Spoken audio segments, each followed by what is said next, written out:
Attam ooltan oduun har'aaf qabnu kunoo. Walga'iin ministeerota haajaa alaa kan gamtaa Afrikaa inni 39ffaan har'a Finfinnee keessatti banamee jira. Weerarri dhukkuba COVID-19 ega dhufee kaasee walga'ii sadarkaa olaanaa qaamaan argamuun gaggeeffamu ta'ee jira. Ministeeronni haajaa alaa fi ministeeronni kanneen biroo guyyaa lamaaf dhimmootii adda addaa ajandaarraa qaban irratti dubbatu. Kunis waaltaa to'annaa dhukkubootaa kan gamtaa Afrikaa akka hojii jalqabu gochuu ka jedhu kan of keessaa qabu ta'uu Koomishinni Gamtaa Afrikaa mul'isee jira. Bulchiisa naannoo Amaaraa godina Walloo Kibbaa aanaa Ambaasalii fi Wagalxeenaa keessaa uummanni jireenya irraa buqqa'e gara magaalaa Dasee fi magaalota kabiroo kan naannoo jiranitti yaa'uu kan itti fufe ta'uun ibsamee jira.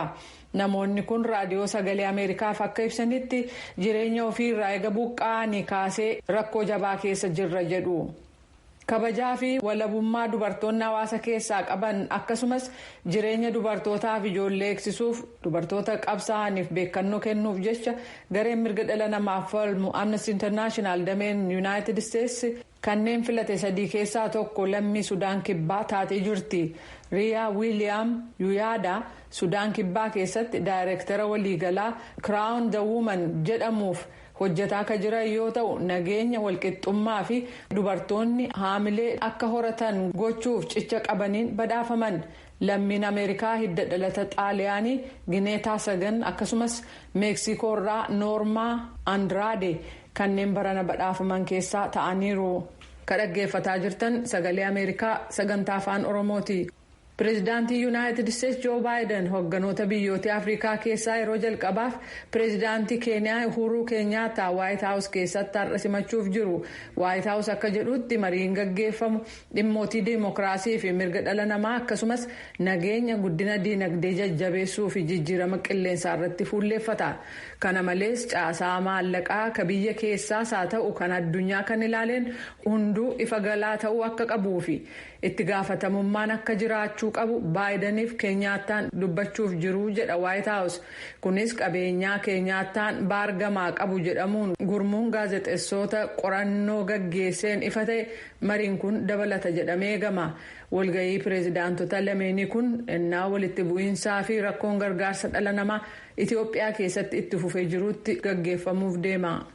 Bara 1989 deemokiraasii deeggaruun sochii godhameen waltajjii Taayinaman kan Chaayinaa irratti bara 1989 fixiinsa dhaqqabeen namoota dhuman yaadachuuf jecha siidaa yuunivarsiitii Hong Kong keessatti ijaarame buqqisuuf beellamni roobii har'aatti qabamee ture ta'us kun utuu raawwatamin hafeera.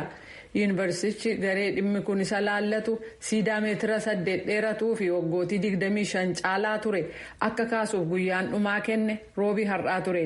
Siidaa kana aartistii Deenmaark Jens Glaashut jedhamutu bara 1997 uumee garee dhimmi ilaalutti kenne. Oduun har'aaf qabnu kanuma.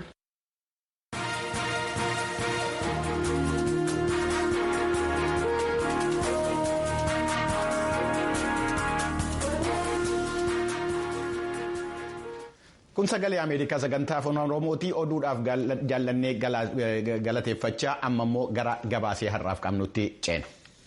Godina Wallaggaa Bahaa aanaa Kiiramuu gandeen haroo Addisaalem Shakee Guddisaa fi Lalisee Samboo jedhamu keessatti humnoonni hidhatanii haleellaa raawwataniin manoonni jireenyaa gubatanii lubbuun namaas darbuu isaa jiraattonni ganda haroo himaniiru. Hoogganaan biiroo koominikeeshinii Oromiyaa obbo Haaluu Addunyaa deebii gama mootummaatiin kennanitti walitti bu'iinsi uumame kanaan kan jalqabame eeggaa gareen Oneg Shanee jedhamu namoota ajjeesedha. Finxaaleeyyiin Amaaraa kanneen bosona keessa jiranis namoota ajjeesuu isaanii kan dubbatanii obbo Haayiluun haleellaa kanaan Oromoonni 15 fi namoonni Amaaraa 4 du'uu isaanii dubbataniiru. Sababa kanaan immoo abbootiin warraa 967 qe'ee isaanii irraa buqqaaniiru jedhu obbo Haayiluun yeroo ammaa humnoonni nageenyaa naannoo sanatti waan bobba'anii fi haalli jiru tasgabbaa'aa jira jedhu obbo Haayiluun tuujubeetu gabaasa kana qindeessee garasitti ceena. Naannoo Wallaggaa Bahaa aanaa Kiiramuu ganda haroo keessatti haleellaa raawwatame kana dhiyeessuudhaan manaaf qe'ee irraa buqqaanee jirraa kanneen jedhan keessaa tokko obbo Oromoo Fayisaa akkanatti waan uumame jedhan naaf ibsan. Humnoonni Amaaraa hidhatanii humna leenjiin gandoolee kan akka Haaroo Disaalem, Shafee Guddinaa, Lalistuu Somboo, Baabboo. Haaroo Disaalem keessaa namoota dadhaboo jaarsolii gurguddoo namoota baay'ee mana keessatti kan isaan fitanii. Kanaaf humni mootummaas birmatee baasuu hin dandeenye. Manni kun qe'ee qabeenya isaa dhabee mana isaa dhabee mana baay'ee gubatee yoo xiqqaatee abbaa warraa 20 olitu baqataa ta'ee magaalaa Kiramuu keessa jiraatu. Isin namoonni kun naannoo Amaaraarraa dhufuusaa akkamiin adda baafattani? Waraana sinnaan jettan kun.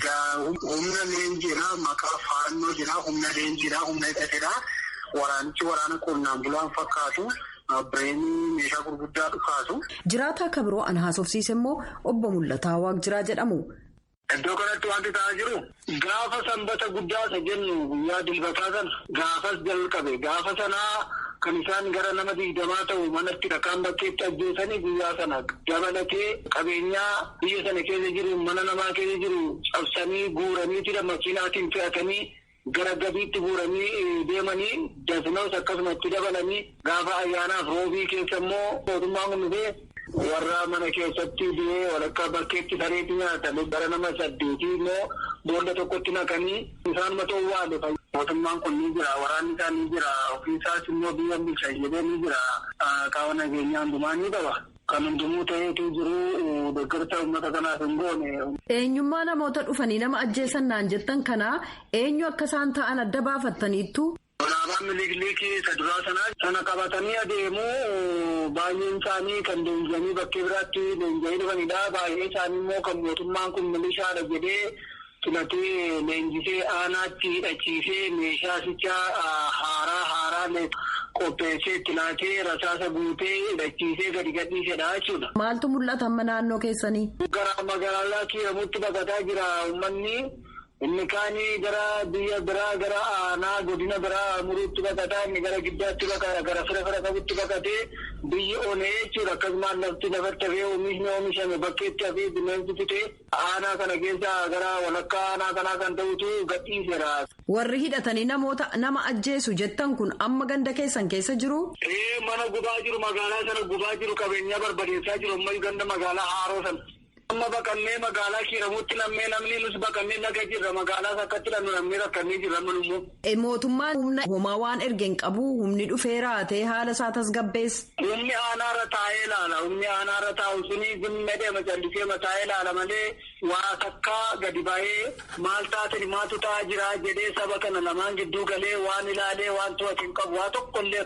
Miseensota maatii kootii nama 9 duraa ajjeefame kannaan jedhan immoo Yuunaayitid Isteetsi kutaa Pensilveeniyaa jiraattuu magaalaa Laankaastar ka ta'an aadde badhaadhee qana'iiti waan uumame jedhan akkasiin naaf ibsan. Gaddaa guddaatu uumame maatii keenya keessatti wanta nuti yaadne nam tokko lama miti maatii baay'eetu maatii guutuutu nu jalaa dhume. Miseensa maatii keessanii keessaa eenyufaati ka du'e? Miseensa maatii koo keessaa adaadaa koo Bakunee Bayyannee kan jedhamtu abbaa manaa ishee Kibrit Simaa kan jedhamu ijoollota ishee lamaanii Ayyaantuu yookaan Araaree kan jedhamtu Nagaraa kan jedhamutu du'e. Itti fufee obboleessi Kibrit Olaanii Simaa kan jedhamu ijoolleesaa fi haadha manaasaa qabatee manuma tokko turan. Haadha manaasaa fi ijoolleesaa man tokko kan turan nam 9 turan waliin. Yoomi kun kan uumame isin attamitti dhageessan? Oktoobarii 10 akka asitti kanan beeku. Guyyaa 4 dura jechuudha. Gaafa sana dhageenye kan ta'e galgala jedhanii garuu guyyaa sanaan dura maatii koduukaa odeessaa turanii silkiidhaan wajjin odeessaa turan akka baqatanii mana keessa jiran akka haalli alaa haala suukanneessaadhaan tuksiin akka dhaga'amu maatii koduukaa utuma odeessaniitiin kan haalli kun raawwatame isaanii silkii waatu ta'aa jira booda deebisnees ni dawwalla jedhanii irratti cufanii achumaan deebisanii argachuu hin dandeenye du'a isaanii dhageenye jechuudha. Mana isaanii keessatti moo alatti moo eessa lafi isaan itti du'an? Mana isaanii keessatti. Eewwati isinitti mee? Eessumti koo kan achi jiru jira. Innis gara magaalaa Kiiramutti baqatee jira garuu kan achi jiru jira ture isaatii sanatti inni isatu bilbilee beeksisee maatii keenya akka isaanii man tokkotti dhuman jechuudha. Hoogganaan biiroo koominikeeshinii Oromiyaa obbo Haayiluu Addunyaa deebii gama mootummaa kennaniin walitti bu'iinsi sun ka jalqabame ennaa gareen Oneeg Shanee jedhamu jiraattota ajjeesetti jedhanii finxaaleeyyiin Amaaraa bosona jiranillee namoota ajjeesaniiru jedhu jaallanneetu haasofsiise.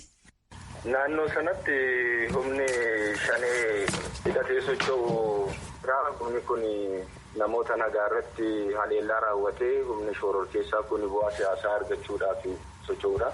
Humna kanatu jalqaba namoota irratti ajjeechaa raawwatee sana hordofee finxaaleeyyiin naannoodhuma sana jiraatan bifa shiftaadhaan socho'an immoo akkasuma haleellaa raawwatanii namni 15 lubbuun darbuu danda'eera jechaadha. Namoonni 15 lubbuun darbe jettan kun Oromoota moo kan saba Amaaraati? Lammanuu keessaa naannoo sana sabaaf sablammootatu jiraata.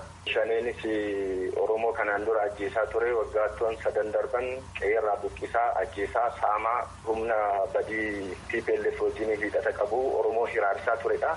Kan saba addaan foo'ee ajjeesu toon ta'in siviiliyaan irratti haleellaa raawwatee bu'aa siyaasaa argatee atteenshinii argachuudhaaf jira jedhee of mul'isuudhaaf humna socho'u waan ta'eef humni kun haleellaa raawwatee jechaadha. Gama sanaanis immoo naannoodhuma sana shiftaan socho'u jira. Shiftaan sunis akkasuma uummata nagaa irratti haleellaa raawwatanii uummata homaa keessa hin jirre jireenya isaanii gaggeessan irratti humnoonni kun lama ta'anii Oromoo fi Amaara walitti buusanii wal fixiinsa uumuudhaaf waan godhan waan ta'eef Oromoonis kan du'e Amaarris weerara jechaadha. Lammanuu ajjeefame.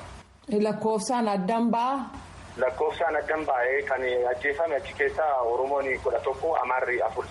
Finxaaleeyyii fi shiftaa jettanii kaastaniittu isaan kun mootummaa biratti. Finxaaleeyyii Amaaraa fi achi keessaa socho'an achuma keessa jiranii fi humna Shaneeti. Lamman isaaniitu kan raawwate. Finxaaleeyyiin kun diidaa dhufan moo achuma jiraatu? Achuma jiraatu. Finxaaleeyyiin kunis achuma jiraata. Achuma warra shaffatee jechaadha. Naannoo Amaaraa irraa kan dhufe hin jiru akkuma isin jedhe naannoo sana sabaaf sablammiin afaan adda addaa dubbatan baay'ee jira. Warruma sanas achi shaffate malee qaamni hidhatee naannoo biraadhaa dhufe hin jiru dhufuus hin danda'u karaan itti dhufas hin jiru.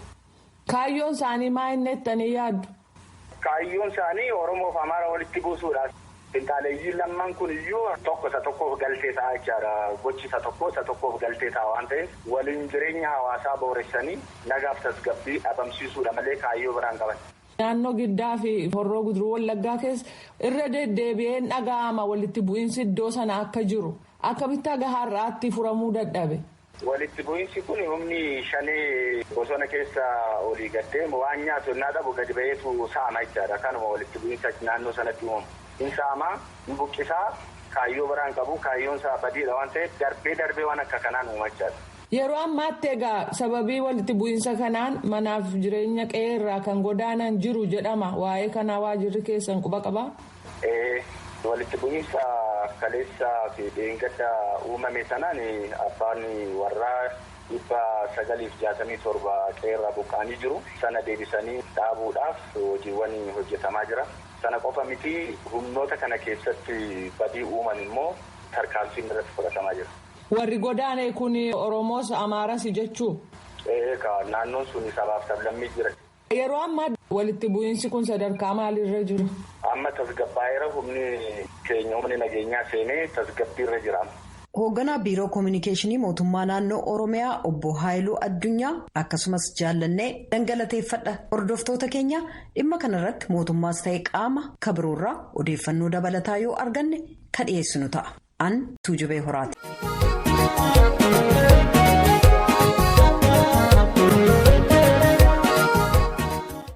Itoophiyaa keessatti waggaan 100ffaan tiyaatiraa dhiyeenya kana haala adda addaatiin kabajamaa ture. Yommuu waa'ee tiyaatira biyya sanaa dubbannu qoodni barreessitootaa, qopheessitootaa fi taatota Oromoo bakka guddaa qaba. Tiyaatira afaan Oromootiin barreessuudhaa fi qopheessuu keessatti iddoo guddaa namootan qaban keessaa nama daandii yookaan dhaabaa wayyeessaa nama fuula duree dhaabbatudha. Tiyaatira 5 ol qopheessee biyya keessaa fi biyya alaatti agarsiifamaniiru. Tiyaatirri seenaa Oromoo keessatti akkamitti ibsama? Fiilmiin ammayyaa amma dhufaa jiru kun tiyaatira ajjeesuu danda'a laata? Gaaffiiwwan jedhanu kaasuudhaan kan biroos itti daddaballee marii gooneerraa amma gara marii sanaattis hin dabarsanaa ammas nu wajjiniin tura.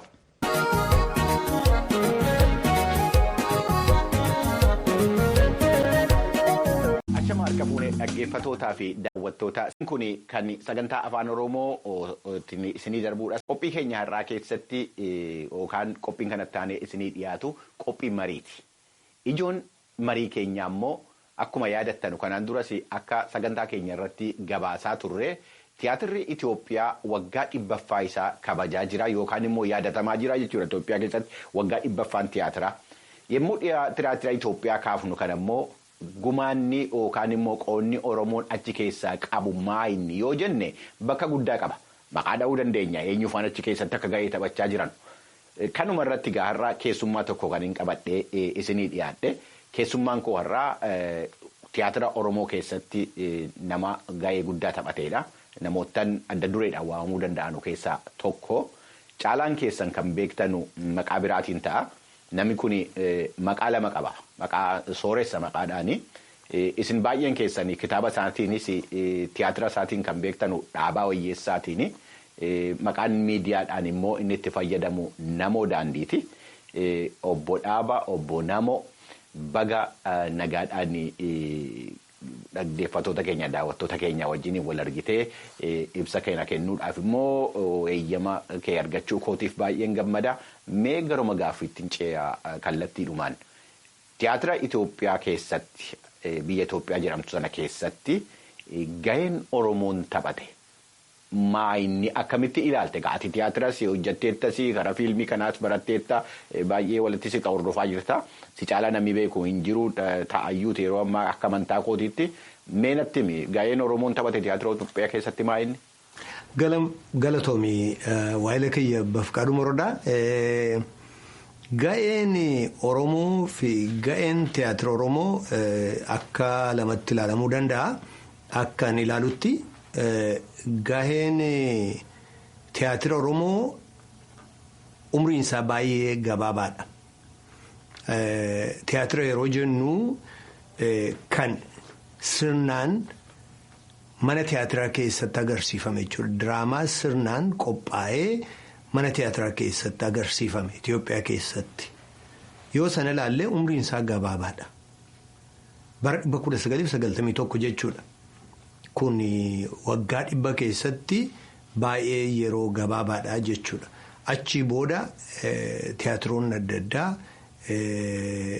diraamaaleen adda addaa qophaa'aniiru. Dhugumaa gumaacha guddaadha inni sanaa booda 91 booda kan jiru jechuudha.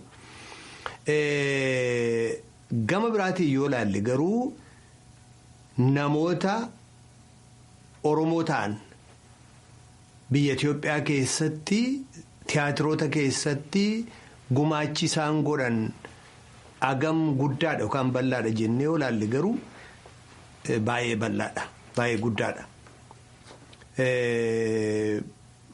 Taatota kaasuu dandeenya, barreessitoota diraamaa kaasuu dandeenya, qindeessitoota yookaan daayirektaroota kaasuu dandeenya.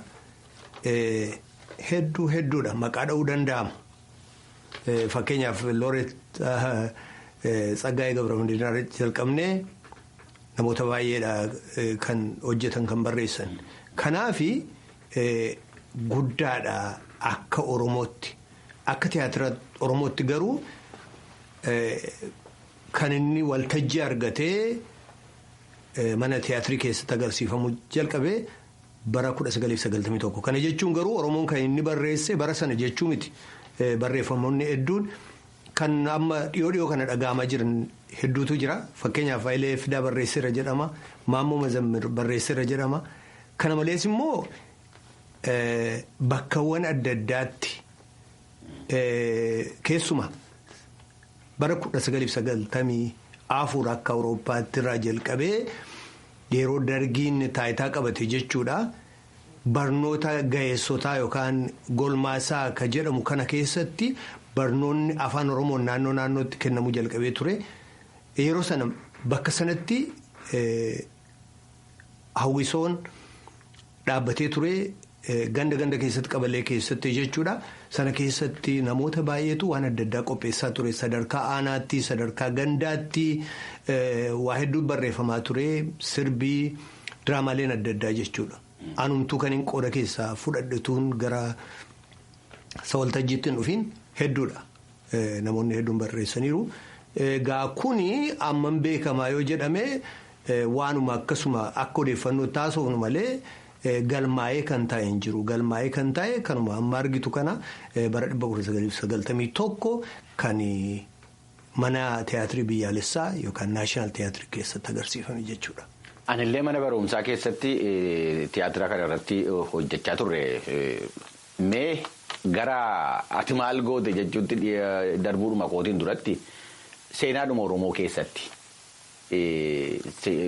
tiyaatira wanti jedhamu jiraayi eessaa fidaniituma nutti kan fudhanne moo aadaa keenya seenaa Oromootii wajjin wal qabate jiraame waan tiyaatira wal fakkaatu kun jira aadaa keenya keessatti waan qoratte qabda.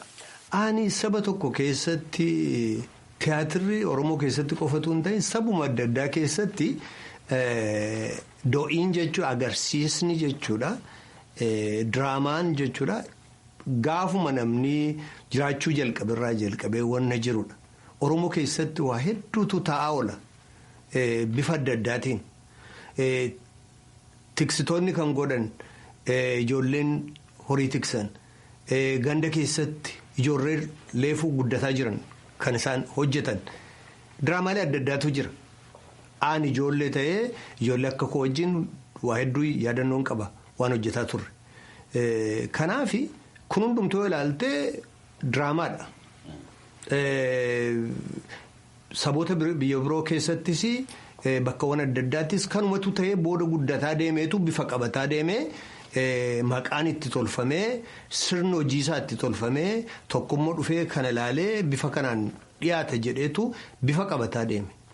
Kan nu boodatti nu dura hafe sirneessuu sana barnootaan utubuu maqaa itti kennuu sanatu boodatti hafe malee ani amma Oromoon jiraatetti diraamaan Oromoo keessaa dhibeera jedhee yaaduu hin danda'u nama akkasitti amanu.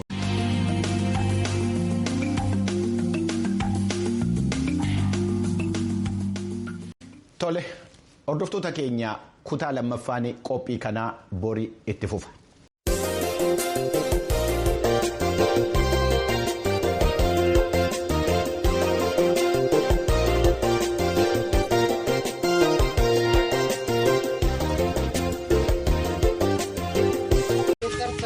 Gaarii deebinuu kennuuf dhiyaachuu keessaniif maqaa dhaggeeffattoota keenyaan galatoomaan jedha. Baay'ee galatoomaa isinis carraa kana naa kennitanii atis baay'ee galatoomii. As Yuunaayitid Isteetsi keessatti talaaliin kennamu kuni gosi isaa meeqadha? Gosni isaa ammatti kan jiru sadii jira. Tokko isa jalqabuma dhufee Moderna isa jedhamu sanaa.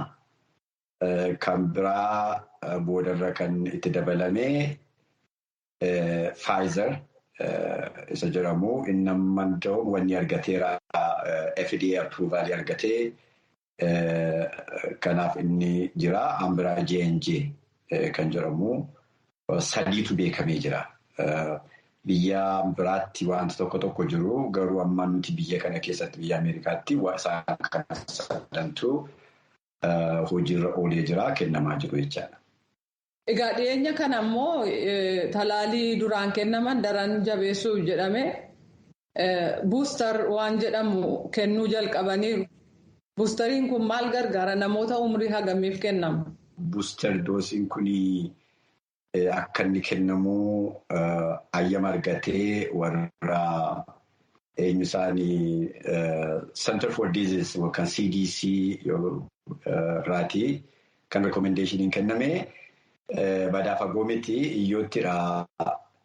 Booster doosiin Pfizerii qofaaf ammaaf Pfizer fiini seeftiinsaa ilaalamee akka namoonni booster doosii sana fudhatanii jechaadha. Maalinni sun egaa vaayirasiin taliila erga fudhatanii booddee humni taliilaa suni gada deemaa dhufaa. Kanaaf gada deemaa sababii dhufuufiin yoo booster doosii kennanii keessumaa immoo amma delta vaariyaantiin kun sababii dhufeefiin innis immoo taliilatti rispoondii sababii godhuufiin rikomendeeshinii yoo fudhatanii humni isaa gadi adeemaa dhufaa yeroo wajjiniin gada deemaa dhufaa. Kanumadha wanni vaaksineeshinii yookaan taliilli jiran akkasuma hundumtiyyuu. Kanaaf yoo fudhatanii buustii godha immiyuun namootaa yookaan humnattiin vaayirasii sana ofirraa dhorwan sana hin kaasa oolu.